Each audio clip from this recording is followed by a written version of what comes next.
sulong ang pagka-Kristiyano makita o madaya pinaagi sa buhat. Ang buhat, pinakalikod na ebidensya na ikaw iya ni Kristo, na ikaw nagtuman sa kabubuton sa Ginoo. Kung wala pagkakatuliko, Photographs Baptismal Certificate na sa archives sa simbahan. Wala kita makatuho sa imong kasing-kasing. Maraming Kristo sa second part sa Ebanghelyo na ang tao na nagtuman sa kabubuton sa Ginoo, sama siya sa usa ka tawo nagtuon og balay ibabaw sa bato. Nalikon ang pundasyon kay ang tao na nagtuman sa kabubuton sa Ginoo mao ni ang tao na tinuray adunay pagtuo. Ug ang tinuray na sumusunod ni Kristo ang pundasyon sa iyang buhat mauman ang iyang likon kaayo nga pagtuo na dili mataro sa paglabay sa panahon. Kitang tanan mga Katoliko, kitang tanan mga Kristiyano,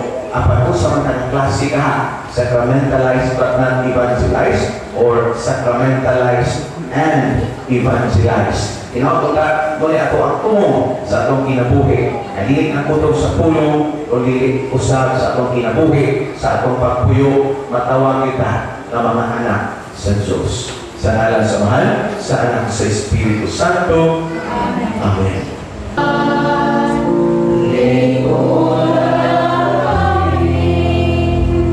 Ng atong Santo Papa, mga obispo, mga pari, makadayo ng maghatag o sangidanan sa pagkatinunan, mag-ampo kita sa Ginoo.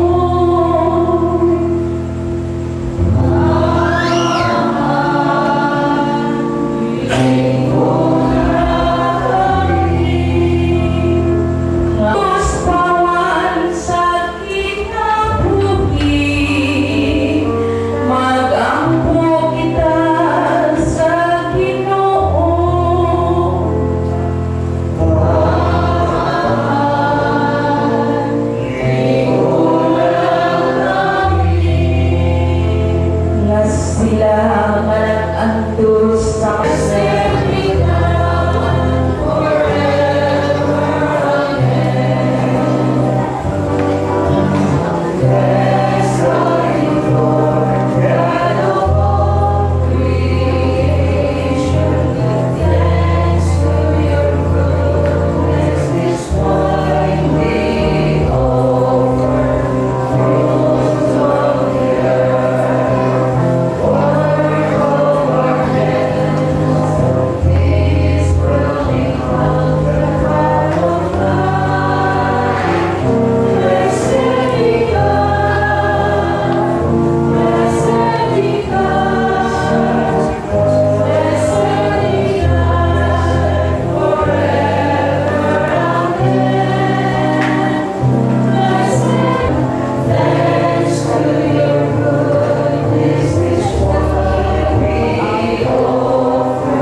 tunay ang panalangin sa tanan.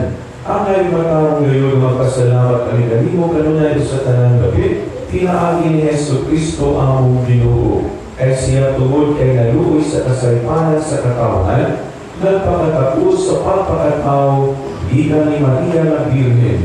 Nagpasakit sa krus, giluwas kami nila, gikan sa kamatayon na dayon.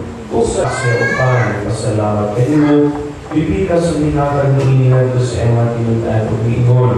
Dawakan ninyo na tanan o kana, kaya ginimao ang akong lawas, na ito iyan alang kaninyo.